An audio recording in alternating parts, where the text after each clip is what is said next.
All India rank 1 आ गई, मतलब आपको कोई भी पोस्ट मिल सकती है। तो क्या अब भी आप जीएसटी इंस्पेक्टर को ही चूज करोगे या अब आप किसी और पोस्ट की तरफ जाओगे? इतने बड़े डिसीजन की वजह से जो one of the most desired post रहती है एस्पिरेंट्स की गवर्नमेंट जॉब में, वो आपको मिल पाई। बातें सुनने को मिलती है रिश्तेदारों की भी। हाँ हाँ हाँ वो ज्यादा सुनाते हैं। हरियाणा पुलिस कांस्टेबल में ज्वाइनिंग का भी एक किस्सा है जो मैं आप सबको बताना चाहूंगा। हाँ, सिलेक्शन हो गया तो हमारा लड़का है। सिलेक्शन अगर 1% नहीं होता तो ये तो है ही पागल। अगर कि भाई ये तैयारी आप कर लो तो आपकी सिलेक्शन कोई रोक नहीं पाएगा। तो कुछ वो चीजें बता दो आप। वो नौकरी ही इतनी टफ है और उस नौकरी के साथ साथ आपने तैयारी करी। आज आपको मिलवाएंगे इंस्पेक्टर नरेंद्र जांगड़ा से, जो कि हरियाणा पुलिस में कांस्टेबल थे। हरियाणा पुलिस में कांस्टेबल रहते हुए उसके साथ साथ इन्होंने अपनी प्रिपरेशन करी और इतनी शानदार प्रिपरेशन करी कि अपने फर्स्ट अटेम्प्ट में ही एसएससी सीजीएल के वन ऑफ द टॉपर्स में से थे ये। और इनको जो इनकी ड्रीम पोस्ट थी जीएसटी इंस्पेक्टर, वो भी दिल्ली जोन में, वो मिल गया। और अभी इनका एक यूट्यूब चैनल भी है, इंस्पेक्टर नरेंद्र जांगड़ा, जिस पर ये आप सब एस्पिरेंट्स को गाइड भी करते हैं। तो अब इन्हीं के मुंह से सुनते हैं इनकी कहानी और इनका वेलकम करते हैं। और सबसे पहले इनको होंगे कि आपको अपनी इंट्रोडक्शन देंगे। Hello everyone, myself Narendra Jangra, inspector at GST and customs in Delhi zone. मेरा सिलेक्शन एसएससी सीजीएल 2018 से हुआ है। मेरी मार्क्स एसएससी सीजीएल में 575 थे। भाई आप हरियाणा पुलिस में कांस्टेबल की नौकरी पर थे और हरियाणा पुलिस की नौकरी हम सबको पता है कि बहुत शानदार नौकरी है, लेकिन फिर भी टफ नौकरी है, वर्किंग आवर्स ऐसे रहते हैं। तो उसके साथ साथ कैसे आपने मैनेज कर लिया कि इतनी, मतलब आप देश की सेवा कर रहे थे, इतनी टफ नौकरी कर रहे थे और उस नौकरी के साथ साथ भी आपने one of the toughest exam को क्रैक ही नहीं, क्रैक के साथ साथ आप टॉपर्स रहे और जो आपकी ड्रीम पोस्ट थी, जो ऑलमोस्ट एस्पिरेंट्स की ड्रीम पोस्ट रहती है, वो आपने क्रैक करी। तो कैसे आप मैनेज कर लेते थे उस समय पर अपने टाइम को? तो हरियाणा पुलिस कांस्टेबल में ज्वाइनिंग का भी एक किस्सा है जो मैं आप सबको बताना चाहूंगा। हमारा जो एसएससी सीजीएल 2018 था उसका टायर 1 पोस्टपोन हो गया था क्योंकि एसएससी सीजीएल 2017 पे एक केस चल रहा था और एसएससी सीएचएसएल जो है उसका उस टाइम पे यूएफएम का कुछ चल रहा था, जिसकी वजह से सीजीएल 2018 को पोस्टपोन कर दिया गया था। 4 साल लग गए थे हमारी हाँ ज्वाइनिंग हाँ आने में हाँ भी। जो कि अगस्त आई थिंक 2018 में होना था, हाँ, जिसको पोस्टपोन कर दिया गया था। पोस्टपोन हो गया। तो फिर उसके बाद उसकी कुछ डेट्स वगैरह कुछ फिक्स नहीं थी कि कब होगा कब नहीं। तो मैंने भी जब मतलब अपनी प्रिपरेशन करी तो हमारी जून में जून 2018 में ग्रेजुएशन हो गई थी, हम लोग घर आ गए थे मतलब। तो उसके बाद फिर 2 से 3 मंथ्स का प्लान था कि अच्छे से प्रिपरेशन करेंगे और टायर मतलब 1 प्लान पहले से ही था कि करना सीजीएल ही है। टायर 1 देंगे। हम्म, तो वो सारा प्लान खराब हो गया पोस्टपोन होने होने की वजह से। तो उसके बाद फिर यही लगा कि यार किसकी प्रिपरेशन करें, कहाँ मतलब क्या करें। तो उसी बीच क्या है कि हरियाणा जो एचएसएससी है उसने हरियाणा पुलिस कांस्टेबल में वैकेंसीज निकाली और एसआई में भी वैकेंसीज निकाले थे उस टाइम पे, जिसका एग्जाम हुआ अक्टूबर 2018 में।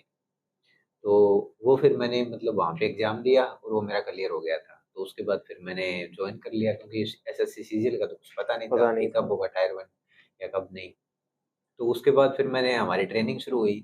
और ट्रेनिंग क्या होता है कि कांस्टेबल की ट्रेनिंग जो होती है मतलब पुलिस में कांस्टेबल एसआई की, तो ट्रेनिंग में काफ़ी आपका शेड्यूल काफ़ी बिजी रहता है। मतलब जैसे सुबह हेक्टिक उठना, रहता है। 5 बजे उठना पड़ता है और उसके बाद 5:30 पे ग्राउंड पे पहुंचना होता है मतलब। और ग्राउंड पे पहुंच के फिर अपनी पीटी होती है, पीटी के बाद फिर कुछ रेस्ट मिलता है, फिर परेड होती है, फिर उसके बाद दिन में लेक्चर्स होते हैं, फिर शाम को फिर परेड होती है, फिर उसके बाद गेमिंग के पीरियड भी हो जाता है 1 या 2। उसके बाद फिर डिनर वगैरह होता है और इस तरह से चलता है। तो आप समझ सकते हैं कि शेड्यूल में बिल्कुल भी टाइम नहीं मिल पाएगा। तो इस तरह से चलती रही ट्रेनिंग मेरी। तो इसी बीच हमारे सीजीएल 2018 की डेट्स आती है कि ये जून में होगा, जून होगा। 2019 में। तो उस टाइम पे मेरी ट्रेनिंग चल रही थी। तो जब मैंने प्री दिया तो उस टाइम पे मैंने ट्रेनिंग ट्रेनिंग ही मैं कर रहा था। तो जैसे-जैसे मेरी तैयारी हुई तो मैंने मतलब ट्रेनिंग में परमिशन ली वहाँ पे जो ऑफिसर थे उनसे कि सर मैं लाइब्रेरी में पढ़ सकता हूँ। तो उसमें मैं 2 या 3 घंटे मुझे जो भी टाइम मिलता था मैं वहाँ आप पे प्रिपरेशन कर लेते हाँ, थे। वहाँ पे मैं प्रिपरेशन करता था। वो पुराने नोट्स से रिवाइज़ करता था। मतलब मेन तो आपकी जो तैयारी थी वो कांस्टेबल ज्वाइन करने से पहले जितनी आपने तैयारी हाँ, करी थी, हाँ, हाँ। प्लस थोड़ा सा उस ट्रेनिंग के साथ साथ आपने जितनी साथ साथ पढ़ाई हो पाई उतनी आपने पढ़ाई कर ली। हाँ, हाँ, हाँ, क्योंकि जब पोस्टपोन हुआ तो उसके बाद पढ़ाई हमने छोड़ दी थी, हम्म। क्योंकि पता नहीं था एग्ज़ाम कब होगा। और आपको पता ही जब एग्ज़ाम ही नहीं पता हो कि कब होगा तो फिर पढ़ाई करनी बहुत मुश्किल हो जाती है। बिल्कुल बिल्कुल तो बिल्कुल। उसके बाद फिर ट्रेनिंग टाइम में जैसे 1-2 घंटे मिलते थे, 2 या 3 घंटे मतलब डेली, तो उसी में मतलब पढ़ाई करता था, नोट्स को रिवाइज़ करता था। और फिर मैंने ट्रेनिंग के साथ ही प्री दिया, तो प्री में मेरे मार्क्स भी बहुत ज़्यादा नहीं थे। मेरे मार्क्स उस टाइम पे आई थिंक 160 के आसपास थे। वो भी मेंस में अच्छा स्कोर। नॉर्मलाइज़ेशन के बाद थे वो भी। हाँ। और जो साथ में मतलब और दोस्त जो तैयारी कर रहे थे उनके मार्क्स थे 180 टू 190 की रेंज में। तो वहां से मुझे थोड़ा लगा यार मैं काफी पीछे रह गया हूँ, मतलब 20 से 25 मार्क्स का डिफरेंस, क्योंकि आपको पता है आगे रिकवर करना बहुत काफी बहुत मुश्किल डिफरेंस हो कि उस जाता है। समय तो प्रीलिम्स के मार्क्स जुड़ते थे। हाँ अब हाँ क्वालिफाइंग के नीचे हो गया है, लेकिन उस टाइम तक जुड़ा करते थे प्रीलिम्स के हाँ मार्क्स। हाँ फिर मेंस की तैयारी कैसे करी हाँ। आपने? तो उसके बाद फिर मेंस की डेट्स आई, तो फिर मैं जब ट्रेनिंग में था तो मुझे लगा कि यार प्री तो खराब हो गया है, हम्म। अब मेंस भी खराब कहीं ना हो जाए, क्योंकि हम्म, ट्रेनिंग में टाइम तो मिलता नहीं है। बिल्कुल। तो इसलिए मैंने ये मतलब सोचा कि अब कुछ डिसीजन लेना पड़ेगा, मतलब जिससे कि मेंस में अच्छे से प्रिपरेशन कर पाऊँ। तो वहाँ ट्रेनिंग में तो ये पॉसिबल था नहीं कि मैं अच्छे से प्रिपरेशन कर पाता, हम्म। डेली 7 से 8 घंटे जितना मैं पढ़ना चाहता हूँ उतना मैं पढ़ पाता, वो ट्रेनिंग में पॉसिबल नहीं था। बिल्कुल। तो इसलिए मैंने डिसीजन लिया कि हरियाणा पुलिस में मैं रेजिग्नेशन दूंगा हम्म। और उसके बाद अपनी फुल फ्लेज प्रिपरेशन करूंगा। उधर से घर वालों को भी प्रेशर था कि ऐसे गवर्नमेंट जॉब नहीं छोड़नी, क्योंकि आप लोगों को पता ही है हमारी सोसाइटी में रहता है कि एक बार गवर्नमेंट जॉब मिल और जाए। स्पेशली हमारे हरियाणा में हाँ हाँ हाँ, खासकर। वो स्टेट में मिल जाए तो उसको छोड़ना बहुत ही मतलब हम्म। बेवकूफ़ी की बात मतलब माना जाता है। लेकिन मुझे खुद पे भरोसा था, मैंने प्रिपरेशन कर रखी थी पहले। हम्म। तो ये खुद के मैंने कॉन्फिडेंस की वजह से ही आपने इतना बड़ा डिसीजन लिया। हाँ हाँ। और इतने बड़े डिसीजन की वजह से जो one of the most desired post रहती है हुँ, एस्पिरेंट्स की गवर्नमेंट जॉब में, वो हुँ, आपको मिल पाई। हुँ, और अब जैसा कि मैं देख रहा हूँ कि कुछ समय से आप एस्पिरेंट्स को हेल्प भी कर रहे हैं हुँ, इंस्टाग्राम के थ्रू भी और अपने यूट्यूब चैनल के थ्रू भी। हुँ, जो आपका यूट्यूब चैनल है हम हुँ, टैग भी कर देंगे, जो हुँ। लोग आप लोग फॉलो कर सकते हो इनको, ये आपकी पूरी हेल्प कर रहे हैं। तो वो भी आपने एस्पिरेंट्स की हेल्प करने के लिए स्टार्ट करी है या कुछ और रीजन है उसके पीछे? हाँ, उसका रीज़न भी यही था, क्योंकि बहुत सारे मैसेजेस आते रहते हैं मेरे पास, जैसे हाँ। एस्पिरेंट्स पूछते हैं कि सर एसएससी सीजीएल की तैयारी कैसे करें? क्या स्ट्रैटेजी रहनी चाहिए मतलब हमारी? जिन लोगों तक प्रॉपर इन्फॉर्मेशन नहीं पहुंच पाती उनको हुँ, गाइडेंस के लिए आपने ये हुँ, किया, तो भाई सब लोग फॉलो कर लेना भाई को भी। हुँ। ये भी आपको प्रॉपर गाइड किया करेंगे और अपनी मेरा स्ट्रैटेजी बुक लिस्ट सब बताया करेंगे। इंस्टाग्राम पे एक चैनल भी है इंस्पेक्टर नरेंद्र जांगड़ा के नाम से, और इंस्पेक्टर नरेंद्र जांगड़ा के नाम से मैंने अभी यूट्यूब चैनल भी स्टार्ट किया है, जिस पर मैं अपनी जर्नी के बारे में बताऊँगा। और वहाँ पे हम मतलब टॉपिक्स को भी डिस्कस किया करेंगे जिन जिनमें सारी डाउट्स आपकी हेल्प आता है। करेंगे ये। और मैंने क्या कैसे-कैसे मतलब हर एक सब्जेक्ट को किया, इंग्लिश को मैंने कैसे कवर किया, मैथ्स को कैसे किया, रीजनिंग को कैसे किया, उन सब चीज़ों की मैं मतलब वीडियोज़ डिस्कशन। डालूँगा अच्छा, तो आपके। मैं जैसे आपको ट्रेनिंग के टाइम पे तो आपको काफी समय से जानता हूँ, तो हुँ, ट्रेनिंग के समय भी मैंने देखा, अब भी देखा आपकी यार ये फिजिकल फिटनेस अभी तो आपने शर्ट के अंदर छुपा रखी है, लेकिन जो आपकी फिजिकल फिटनेस है जो आपने मेंटेन किया अपनी बॉडी को, बहुत बढ़िया। तो क्या आपको अपनी प्रिपरेशन के साथ साथ कि चलो कांस्टेबल की ट्रेनिंग भी चल रही थी आपकी, फिर आप प्रिपरेशन भी कर रहे थे, प्रीलिम्स की भी करी, मेंस की भी करी, उसके साथ साथ आप अपने बॉडी के लिए इतना समय निकाल पाते थे? क्योंकि ये बहुत सारे लोगों का डाउट रहता है, मेरे पास पर्सनली मैसेजेस आते हैं कि समय को कैसे मैनेज करें, कितना समय पढ़ाई को दें, कितना समय फिजिकल एक्टिविटीज को दें, अपने पैशन को दें। तो वो बताओ कि आप कैसे टाइम मैनेजमेंट करते थे, अपना टाइम टेबल? तो फ़िटनेस का जहाँ तक सवाल है, वो कॉलेज टाइम से थोड़ा-सा शुरू हुआ था। कॉलेज टाइम में मैंने जिम करनी शुरू करी थी। उससे पहले काफ़ी मतलब बॉडी उतनी वो नहीं हुआ करती थी, मतलब काफ़ी मैं पतला था, मतलब फिज़िक वाइज़। तो मैंने धीरे-धीरे जिम करनी स्टार्ट की, उसके बाद फिर बॉडी चेंज होनी शुरू हुई, तो वहीं से फिर मतलब आदत लग गई थोड़ी-थोड़ी। प्रिपरेशन का जहाँ तक सवाल है, तो मैं मतलब ऐसे मैंने कभी हावर्स काउंट नहीं किए कि इतने मतलब टाइम पढ़ना है, लेकिन मैं सब सब्जेक्ट को टाइम देता था। जैसे कि इंग्लिश को 2 से 3 घंटे दे दिए, मैथ्स को 2 से 3 घंटे दे दिए, 1 घंटा रीज़निंग को दे दिया। तो जीएस को भी मैं रेगुलरली रिवाइज़ करता था 1 या 2 घंटे देके। तो ये चीज जो आप बता रहे हो ना कि आवर्स काउंट नहीं करे, ये हुँ, मुझे बहुत पॉजिटिव चीज लगी, क्योंकि हुँ, लोग ना घंटे देखकर पढ़ते हैं, 6 घंटे पढ़ो, 8 पढ़ो, 10 पढ़ो, हुँ, ऐसे मत पढ़ो। जैसे हुँ, कि ये बता रहे हैं कि हर सब्जेक्ट को समय दो और हुँ, छोटे छोटे गोल्स बनाने चाहिए हुँ, कि आज का मेरा ये गोल है कि मुझे इसको अचीव करना है। घंटे देखकर नहीं पढ़ना चाहिए, क्योंकि उससे आपकी एफिशिएंसी नहीं रह पाती होती। हुँ, गोल्स बनाओगे तो एफिशिएंसी रह पाती है हुँ। आपकी प्रॉपर। हाँ, आपने ये बात सही कही कि हम जब गोल्स बनाते हैं ऐसे ऐसे कि इस तरह से मतलब हमें एक एक दिन में इतने घंटे पढ़ना है, तो वो चीज़ हमारे ऊपर अननेसेसरी प्रेशर डालती है। हम्म। तो आप इस तरह से गोल बनाओ कि मुझे ये चीज़ करनी है, मुझे मतलब मैथ्स में 2-3 घंटे टाइम देना है, और 2-3 घंटे इंग्लिश में टाइम देना है, रीज़निंग में इतना टाइम देना है, जीएस में इतना टाइम देना है।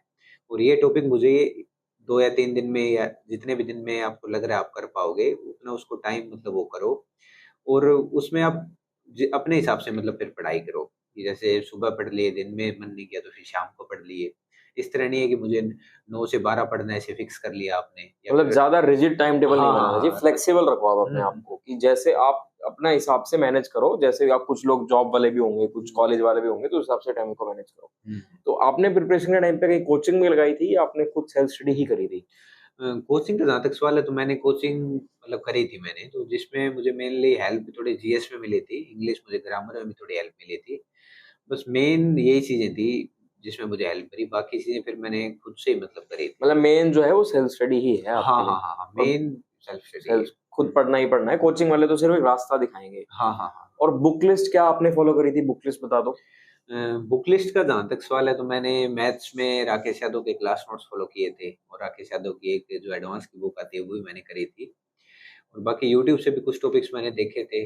बाकी मैंने फिर प्रीवियस ईयर जो क्वेश्चन हो गए उनसे प्रैक्टिस करी थी, और मॉक टेस्ट की काफ़ी प्रैक्टिस करी थी मैथ्स के लिए।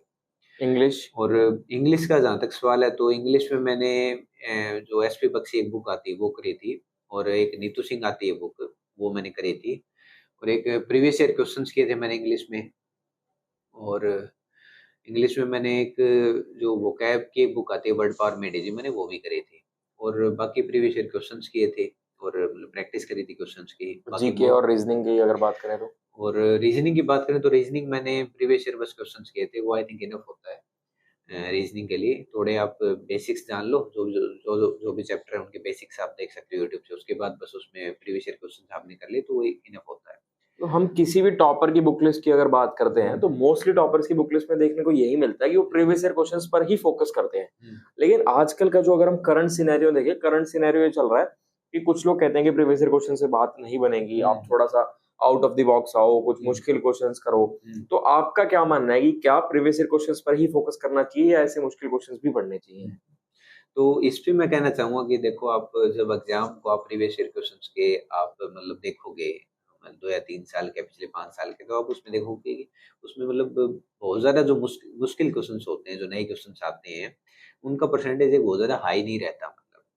तो आप अगर प्रीवियस ईयर क्वेश्चंस पर अच्छे से फोकस करोगे और अपना कैलकुलेशन की जो स्पीड है उसको इम्प्रूव करोगे, कैलकुलेशन स्पीड को इम्प्रूव करने के लिए आप डेली 20 से 30 मिनट या आधा घंटा दे सकते हो उस पोर्शन को मतलब करने के लिए, अलग से अपना टाइम एलोकेट कर सकते हो। तो आप मेनली आपको टाइम में प्रीवियस ईयर क्वेश्चंस में देना चाहिए कि आपको समझना चाहिए किस तरह का पैटर्न आता है, तो वही पैटर्न मतलब आगे रिपीट होता है। मतलब most important previous year questions हाँ ही है हाँ, ना। बाकी जो अगर जहाँ तक मुश्किल क्वेश्चंस के सवाल है तो उस चीज को भी आप प्रिपेयर करके रखो। जैसे एक बुक आती है मतलब कैट के लिए, मैथ्स के लिए, क्वांटम कैट के नाम से, तो ज्योमेट्री अलजेब्रा वहां से कर सकते हो आप, मतलब एडवांस मैथ्स से, जिससे कि अगर मतलब एग्जाम में थोड़े मुश्किल क्वेश्चंस आए हैं तो उसका भी आपने मतलब आपको थोड़ा सा एक्सपीरियंस हो कि इन क्वेश्चंस को हमें कैसे टैकल करना है। लेकिन ये उन्हें करना चाहिए जिनके पास ज्यादा समय हो, कि भाई हाँ हमारे हाँ, पास समय है, हम मतलब निकाल जिन सकते हैं। जिन अगर लोगों ने लिमिटेड समय हो तो नहीं हाँ, करना जिन चाहिए। लोगों ने ऑलरेडी प्रिपरेशन कर ली है, मतलब एक बेसिक उनके लिए लेवल कर ठीक है। लिया है और प्रीवियस ईयर वगैरह वो सब कर लिया है, तो उसके बाद फिर वो अपना लेवल अप थोड़ा सा करने के लिए वो क्वांटम कैट वगैरह उस तरफ मतलब जा सकते हैं। आप मॉक टेस्ट कितने फ्रीक्वेंटली लगाते थे, क्या डेली लगाते थे या वीकली लगाते थे, 2-3 दिन में एक बार, क्या फ्रीक्वेंसी रहती थी आपके मॉक टेस्ट की और मॉक क्या टेस्ट स्कोर रहता था उसमें आपका? मॉक टेस्ट का जिस तरह से, तो मैं प्री का तो क्या है कि प्री के मतलब बीच बीच में देते रहते थे कि मतलब प्री का तो जिस भी तरह मतलब मन जैसे भी मन किया तो उस तरह मतलब दे दिया, कि जैसे आज मन है तो आज दे दिया, फिर 2 दिन बाद फिर ऐसे मतलब फिक्स नहीं था। लेकिन ये कि जब प्री का एग्जाम आ गया तो उससे मतलब जब 1 या 1.5 मंथ पहले फिर रेगुलर मैं मतलब शुरू कर देता था मॉक्स और लगाने। मेंस के लिए?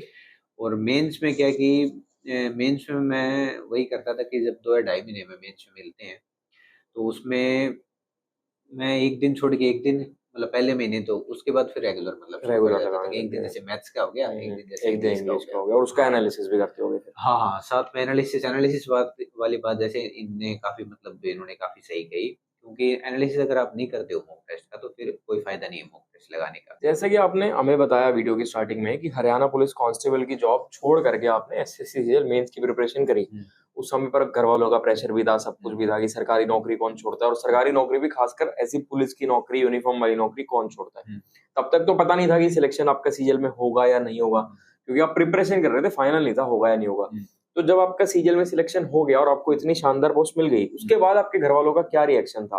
हुँ, तब उन्होंने आपको क्या बोला कि भाई सही डिसीजन था, या क्या उन्होंने आपको बताया? हुँ। देखिए, तो जब हम कोई गवर्नमेंट जॉब को जॉइन करते हैं तो अगर उसको छोड़ने की जहाँ तक बात आती है तो घर वाले ऑब्वियस सी बात है, उसमें वो अपने पर्सपेक्टिव के हिसाब से हमें बताते हैं चीज़ें कि इसको नहीं छोड़ना है, क्योंकि ऑब्वियस सी बात है गवर्नमेंट जॉब मिलनी, चाहे वो कोई भी पोस्ट हो, बहुत मुश्किल होती है आज के टाइम में अगर देखा जाए तो। तो इसलिए मैंने भी जब छोड़ी तो मुझ पे भी बहुत प्रेशर था कि तूने क्यों छोड़ दी, आगे जॉब मिलेगी या नहीं मिलेगी, क्योंकि आपको पता है एसएससी सीजीएल 2018 का जो प्रोसेस है वो काफ़ी लंबे टाइम तक 4 चला था। साल लग गए हाँ, थे। हाँ। उसमें जैसे प्री का एग्ज़ाम 1 साल पोस्टपोन हो गया था। उसके बाद जब फिर मेंस हुआ तो उसके बाद फिर टायर 3 का रिजल्ट नहीं आया था हमारा। यूएफएम की वजह से हाँ हाँ फिर कोरोना आ गया। हाँ। तो इन सब इश्यूज की वजह से वो काफी लंबा खिंच गया था। तो उसमें जो भी बीच का जो टाइम था जब तक फाइनल रिजल्ट वगैरह नहीं आया तो वो काफी थोड़ा सा टेंस वाला ही रहता है कि घर वालों की बहुत सारी बातें सुनने को मिलती है, रिश्तेदारों की भी। हाँ वो ज्यादा सुनाते हैं। मेरा इसमें मानना ये है कि जब अगर आपको अपनी प्रिपरेशन पे भरोसा है और खुद पे अगर कॉन्फिडेंस है तो आप मतलब ये स्टेप ले सकते हो। मतलब अगर आपको खुद पे भरोसा है और मतलब थोड़ा सा रिस्क लेना चाहिए अगर आप अफोर्ड कर सको। अगर आप बिल्कुल ऐसे हो कि आप रिस्क लेने की स्थिति में नहीं हो तो मत लेना, लेकिन आप कर सकते हो तो करो। तो फिर फैमिली का क्या रिएक्शन था, मैं ये जानना चाह रहा हूँ, और एस्पिरेंट्स को बताओ कि जब सिलेक्शन हो गया तो फैमिली का क्या रिएक्शन था। तो जब सिलेक्शन हुआ तो फैमिली वाले फिर बहुत खुश हुए। तो फिर फैमिली वाले यही बोले कि यार मतलब सही थे, तुमने सही किया मतलब वो करके। हाँ, सिलेक्शन हो गया तो हमारा लड़का है। सिलेक्शन अगर 1% नहीं होता तो ये तो है ही पागल। हम तो इसको समझा रहे थे कि नहीं छोड़नी चाहिए, वही कहानी रहती है। वो तो फिर होना ही था। तो अब जैसे आपने जीएसटी इंस्पेक्टर को चूज किया, जो आपकी ड्रीम पोस्ट थी, आपकी फर्स्ट प्रेफरेंस थी, तो अब अगर मैं आज की डेट में बात करूं, ये स्पेशली पोस्ट प्रेफरेंस के लिए सवाल है कि जो लोग पोस्ट प्रेफरेंस भरते हैं कि आपने जीएसटी इंस्पेक्टर को चूज किया, अब मान लो आपको दोबारा मौका मिले, मान लेते हैं हमने दोबारा सीजीएल दिया और दोबारा आपका सीजीएल क्रैक हो गया और आपकी ऑल इंडिया रैंक आ गई 1, ऑल इंडिया रैंक 1 आ गई, मतलब आपको कोई भी पोस्ट मिल सकती है, तो क्या अब भी आप जीएसटी इंस्पेक्टर को ही चूज करोगे या आप किसी और पोस्ट की तरफ जाओगे? देखिए पोस्ट प्रेफरेंस के जहाँ तक मतलब सवाल है तो मुझे थोड़ी सी एक डेस्क टाइप जॉब इतनी नहीं चाहिए थी जो कि अपने मिनिस्ट्रीज में रहती है। एएसओ की जो पोस्ट होती है वो थोड़ा सा डेस्क टाइप जॉब होती है, उसमें जो वर्क काम होता है वो एक जैसा सा ऑलमोस्ट रहता है। यहाँ पे जीएसटी डिपार्टमेंट में क्या है कि यहाँ पे आपको अलग अलग तरह का मतलब काम करने का मौका मिलता है। आप कस्टम में भी जाते हो, जैसे 4 साल आपकी ड्यूटी जीएसटी में रहती है, फिर 4 साल आपकी कस्टम में रहती है। एक्सपोजर बहुत अच्छा हाँ, है। कस्टम में डिफरेंट डिफरेंट जगह आप जाते हो, जैसे एयरपोर्ट हो गया, पोर्ट्स पे आप काम करते हो मतलब। और जीएसटी में भी अलग अलग तरह की पोस्टिंग इसमें रहती है। मतलब बोर नहीं होगे कभी, हाँ, बदलता रहेगा काम तो आपका। इस डिपार्टमेंट में क्या आप डेपुटेशन पे भी जा सकते हो, जैसे एजेंसियां हो गई, सीबीआई हो गई, एनआईए हो गई या ईडी हो गई। इन डिपार्टमेंट में इन जो और 1 रैंक हायर जाते हैं। हाँ, इन डिपार्टमेंट में आप डेपुटेशन पे भी जा सकते हो, तो यहाँ पे आप बोर नहीं होते। तो इसलिए मेरा वन ऑफ द मतलब वो रीजन ये था कि मैंने इस पोस्ट को चूज किया। तो आज भी अगर आपसे कोई पूछे तो आज भी आप जीएसटी को ही चूज करोगे ना? हाँ, प्रेफ़रेंस यही रहेगी कि जीएसटी एंड कस्टम्स इंस्पेक्टर। तो ये जो पोस्ट प्रेफरेंस के लिए मुझसे लोग क्वेश्चंस पूछते हैं कि हम जीएसटी को चुने या इनकम टैक्स को चुने या एएसओ को चुने, उनके लिए ये मैंने क्वेश्चन पूछा था, क्योंकि हम दोनों की ही रैंक ठीक थी, हम दोनों को ही और पोस्ट भी मिल सकती थी, लेकिन हम दोनों ने ही जीएसटी इंस्पेक्टर को चूज किया था। और आज हम दोनों का ये विचार है कि दोबारा भी अगर हमें चांस मिले तो हम दोबारा भी जीएसटी इंस्पेक्टर को ही चूज करेंगे। तो अब जैसे एसएससी सीजीएल 2024 में कम ही समय रह गया, सीजीएल 2023 के मेंस में भी कम समय है और 2024 टीयर 1 में भी कम समय है, तो उनके लिए आप थोड़ा सा बता दो कि जो वो एस्पिरेंट्स हैं, कुछ ऑलरेडी प्रिपेयरिंग होंगे, जो पहले से तैयारी कर रहे हैं, कुछ बिल्कुल फ्रेश एस्पिरेंट्स होंगे, तो उनको क्या करना चाहिए कि उनकी प्रिपरेशन अच्छी हो पाए, और अगर कि भाई ये तैयारी आप कर लो तो आपकी सिलेक्शन कोई रोक नहीं पाएगा, तो कुछ वो चीजें बता दो आप। तो सीजीएल 23 के मेंस के जो स्टूडेंट है उनको मैं कहना चाहूंगा कि जैसे अभी थोड़ा पैटर्न चेंज हो गया है, तो जिसमें जीएस और आई थिंक रीजनिंग भी मेंस में भी आएगी, मेंस में आ गई है, तो उसमें आपको फिर उन दोनों सब्जेक्ट्स पे भी फोकस करना पड़ेगा। तो आप मैथ्स को है आप आपको मॉक टेस्ट देने हैं, मतलब एक दिन छोड़ के आप एक दिन दे सकते हो मॉक टेस्ट और उनको अच्छे से एनालिसिस करना है। और आपके जो भी आपने ये शॉर्ट नोट्स जो बनाए हैं मैथ्स के उनको आपको रिवाइज करना है। और इंग्लिश में भी आपको इसी तरह करना है कि आप मॉक इस टाइम पे मतलब मॉक पे थोड़ा सा फोकस करिए कि मॉक आप अल्टरनेट डेज पे दे सकते हैं, और बाकी आपके जो नोट्स है उनकी रिवीजन करते रहिए। तो मॉक जब देंगे तो आप थोड़े से पेपर से हैबिचुअल हो जाते हैं कि इस तरह से मतलब वो आपको एक्सपीरियंस मिल जाता है कि जो आप एग्जाम में एक्चुअल में फील करते हो। तो जब थोड़ा कम टाइम रह जाए तो उस टाइम पे मॉक पे फोकस करना चाहिए, और आपका साथ साथ ही रिवीजन पे मतलब फोकस, इन दो चीजों पे मेन फोकस रहना चाहिए इन माय ओपिनियन। रिवीजन और मॉक टेस्ट मोस्ट इंपॉर्टेंट है, बिल्कुल ठीक बताया आपने। तो जब जैसे कुछ लोगों को ना प्रिपरेशन के दौरान में बहुत सारी परेशानियां आती हैं, और जैसे कि आपकी जो जर्नी है वो मुझे बहुत इंस्पायर करती है पर्सनली, क्योंकि आपने इतनी परेशानियों को फेस किया, हर्डल्स को, कि भाई हरियाणा पुलिस की नौकरी में रहते हुए आपने प्रिपरेशन करी, जो कि अपने आप में बहुत मुश्किल है, वो नौकरी ही इतनी टफ है, और उस नौकरी के साथ साथ आपने तैयारी करी। अब आपने दो ऐसे डिपार्टमेंट्स देख लिए जो कि मोस्ट डिजायर्ड डिपार्टमेंट्स हैं, आपने हरियाणा पुलिस डिपार्टमेंट देख लिया, आपने जीएसटी डिपार्टमेंट देख लिया, दोनों में आपने नौकरी कर ली, दोनों ही यूनिफॉर्म पोस्ट है, दोनों ही बहुत शानदार नौकरी है।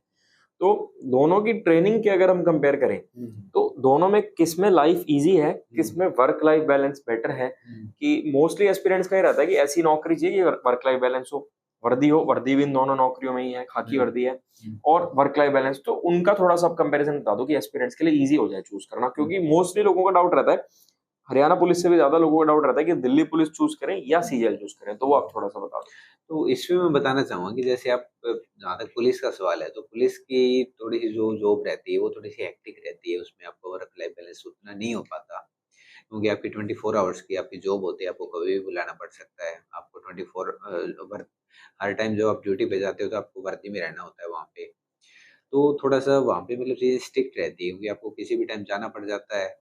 मतलब आपको रात को 2 बजे भी जाना पड़ गया, 12 बजे भी जाना पड़ गया, तो उसमें कोई वो फिक्स नहीं रहता। मना नहीं कर यहाँ सकते, अब जाना है तो जाना है। हाँ, यहाँ पे जीएसटी एंड कस्टम्स इंस्पेक्टर में क्या है कि यहाँ पे एक तो वर्दी मतलब डेली नहीं होती है, आप वर्दी पहनना आपको कंपल्सरी नहीं होता डेली।